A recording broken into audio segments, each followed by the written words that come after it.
Hello, children. We are studying the chapter A Truly Beautiful Mind, which is for students of class 9th from the book Beehive. In this chapter, we are studying about the life of Albert Einstein, who was a great scientist. Now, while Einstein was solving the most difficult problems in physics, his private life was unraveling. The meaning of unraveling is given here, starting to fail. जब सबसे कठिन सवाल physics के solve कर रहे थे Einstein और उनका सॉल्यूशन खोज रहे थे, उनकी अपनी पर्सनल लाइफ बिल्कुल फेल हो रही थी. देखिए क्या थी problems. Albert had wanted to marry Mileva right after finishing his studies, but his mother was against it. Albert Mileva से तुरंत शादी करना चाहते थे अपनी स्टडीज़ को ख़त्म करने के बाद, लेकिन उनकी माँ इसके खिलाफ़ थी. She thought Mileva, who was 3 years older than her son, was too old for him. वो ये सोचती थी मिलेवा, जो कि उनके बेटे से 3 साल बड़ी थी, वो उनके हिसाब से बहुत बड़ी थी अल्बर्ट आइंस्टीन से, मतलब उनके बीच का एज डिफरेंस बहुत ज़्यादा था. She was also bothered by Mileva's intelligence. वो मिलेवा की इंटेलिजेंस से भी परेशान रहती थी. She is a book like you, his mother said. अब उसकी माँ क्या कहती थी कि वो जैसे तुम एक किताब की तरह हो, क्योंकि आइंस्टीन भी बहुत इंटेलिजेंट थे और बुक्स में और एक्सपेरिमेंट्स की दुनिया में रहते थे. तो मिलेवा को भी वो भी यही कहती थी कि वो भी तुम्हारी ही तरह एक बुक के जैसी है. Einstein put the wedding of. Einstein ने शादी को एक किनारे रख दिया, मतलब उस समय शादी नहीं की. The pair finally married in January 1903 and had 2 sons. अब इस कपल ने यानी मिलेवा और आइंस्टीन ने फाइनली जनवरी 1903 में शादी की और इनके 2 बेटे हुए. But a few years later the marriage faltered means became weak. कुछ सालों के बाद मैरिज जो है कमज़ोर पड़ने लगी. Mileva meanwhile was losing her intellectual ambition and becoming an unhappy housewife. अब चूँकि मिलेवा बहुत ही इंटेलिजेंट थी और आइंस्टीन की तरह वो भी साइंटिफिक एम्बिशंस रखती थी, लेकिन अब वो चूँकि घर में शादी के बाद घर के सारे काम और बच्चों में व्यस्त हो गई, तो वो अब एक अनहैप्पी हाउसवाइफ की ज़िंदगी जी रही थी. After years of constant fighting the couple finally divorced in 1919. सालों तक इनके मध्य झगड़े होते रहे और फाइनली इस कपल ने 1919 में तलाक ले लिया. Einstein married his cousin Elsa the same year. Einstein ने अपनी कज़िन एल्सा से उसी साल शादी कर ली. Einstein's new personal chapter coincided भी with his rise to world fame. अब इनकी लाइफ का नया चैप्टर जो स्टार्ट हुआ सेकेंड वाइफ के साथ, वो अब इसमें वर्ल्ड फेम इनके हिस्से में आनी थी. In 1915 he had published his general theory of relativity.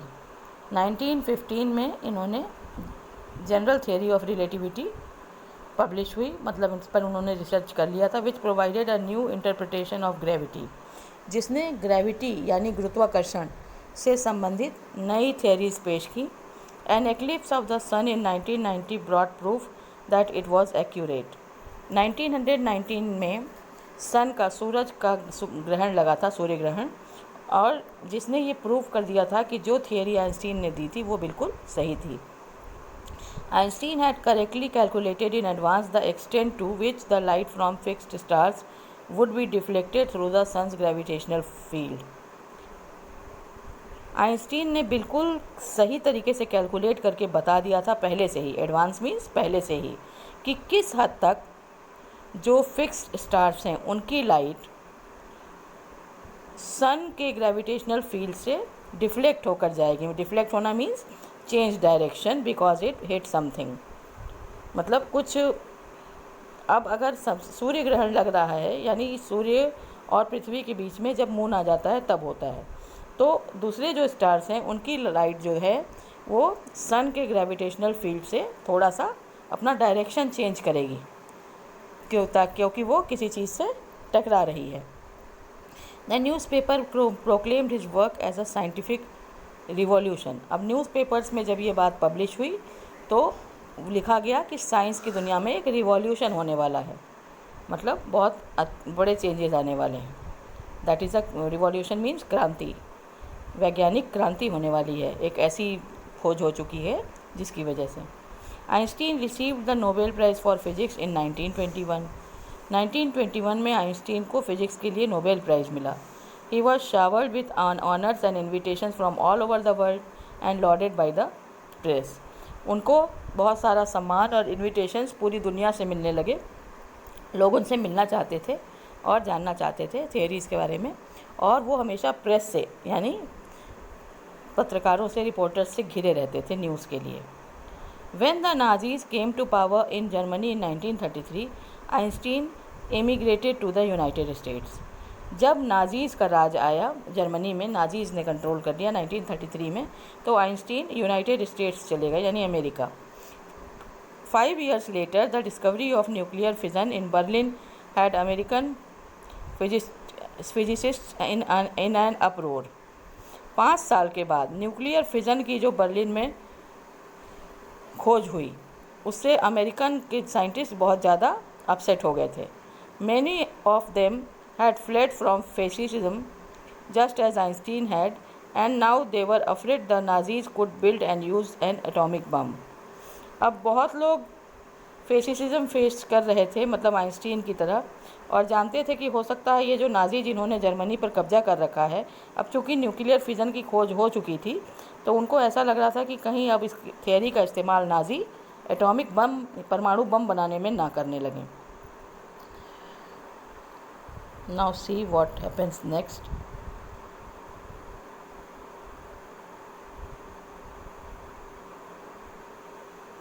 At the urging of a colleague, Einstein wrote a letter to the American President Franklin D. Roosevelt on 2nd August 1939, in which he warned a single bomb of this type exploded in a port might very well destroy the whole port together with some of the surrounding territory. एक colleague के, अपने साथ काम करने वाले के बहुत कहने पर आइंस्टीन ने एक लेटर लिखा American president Franklin D Roosevelt को। क्या कह रहा था? 2 अगस्त 1939 को, जिसमें उन्होंने वार्निंग दी थी कि इस टाइप का अगर एक बॉम्ब भी अगर किसी पोर्ट, यानी सी पोर्ट की बात हो रही है, बंदरगाह जिसको कहते हो आप, वहाँ पर फट जाता है तो उस पूरे एरिया को डिस्ट्रॉय करने की उसमें शक्ति होती है, और साथ साथ आसपास की सराउंडिंग एरिया को भी डिस्ट्रॉय कर सकता है। उसमें इतना ताकत होता है इस तरह के एटॉमिक बम में। His words did not fail to have an effect. उनके वर्ड्स ने मतलब फेल नहीं हुए अपना इफेक्ट छोड़ने में। The Americans developed the atomic bomb in a secret project of their own. मतलब उनके शब्दों का ये असर हुआ कि अमेरिकन्स ने एटॉमिक बम बनाना शुरू कर दिया secretly, and dropped it on the Japanese cities of Hiroshima and Nagasaki in August 1945। और उन्होंने जब समझ लिया, जब आइंस्टीन ने लिखा कि इस बम में इतनी ताकत होती है, तो सीक्रेटली अमेरिकन्स ने डेवलप कर लिया वो एटॉमिक बम, और फिर जापान की 2 सिटीज़ हिरोशिमा और नागासाकी में उन्होंने वो बम गिरा दिए अगस्त 1945 में। आपने सुना होगा कि अमेरिका ने जापान पे बम गिराए थे, जिसकी वजह से जापान पर वर्षों तक उसका असर पड़ा रहा और उसका इम्पैक्ट वो झेलते रहे। Einstein was deeply shaken by the extent of the destruction. अब जब इतना विनाश हुआ जापान में बॉम्ब गिराने से, तो आइंस्टीन जैसे भीतर तक हिल गए। This time he wrote a public missive to the United Nations. अब उन्होंने एक पब्लिक मिसिव का मतलब होता है such a letter which is specially long and official. एक लंबा सा लेटर लिखा, ऑफिशियल लेटर यूनाइटेड नेशंस के नाम से। In it he propose the formation of a world government. इसमें उन्होंने एक आइडिया प्रपोज किया कि एक वर्ल्ड गवर्नमेंट का फॉर्मेशन होना चाहिए जो दुनिया के हित में सोचे। Unlike the letter to Roosevelt, this over made no impact. अब रूजवेल्ट को जो उन्होंने लेटर लिखा था उसका इम्पैक्ट ये हुआ था कि उन्होंने बॉम्ब बना लिया था, लेकिन इस लेटर का कोई असर नहीं हुआ। But over the next decade Einstein got over more involve in politics. लेकिन अगले कुछ सालों में, अगले कुछ वर्षों में आइंस्टीन और ज़्यादा राजनीति में जुड़ते चले गए। Agitating for an end to the arms buildup and using his popularity to campaign for peace and democracy. अब वो अपनी जो पॉपुलैरिटी थी, जो अपना सम्मान था उनका विश्व में, उसको उन्होंने इस्तेमाल किया। एक तरफ से वो आर्म्स बिल्डअप मीन्स सेना को बनाने में, और अपनी पॉपुलैरिटी को पीस और डेमोक्रेसी के लिए वो कैंपेनिंग करने में इस्तेमाल करते थे। जगह जगह जाकर पीस की बातें करना, डेमोक्रेसी की बातें करना, ये वो करने लगे थे। When Einstein died in 1955 at the age of 76, he was celebrated as a visionary and world citizen as much as a scientific genius. जब आइंस्टीन की फाइनली 1955 में 76 ईयर्स की एज में डेथ हुई, उनको विजनरी और वर्ल्ड सिटीजन के रूप में देखा जाता था। मतलब उनको साइंटिफिक जीनियस के रूप में तो जानते ही थे, साथ में विजनरी, जिसका मतलब होता है a person who can think about the future in an original and intelligent way. मतलब उनको एक बहुत ही दूरदर्शी इंसान के रूप में देखा जाता था, जो पहले ही बता देते थे कि आगे फ्यूचर में क्या होने वाला है। और वर्ल्ड सिटीजन, क्योंकि वो वर्ल्ड पीस की बात करते थे, डेमोक्रेसी की बात करते थे, और वो साइंटिफिक जीनियस तो थे ही। Now children, you know a big deal and big things about Einstein's life, how he was and how did he live, what kind of scientist he was, everything you know.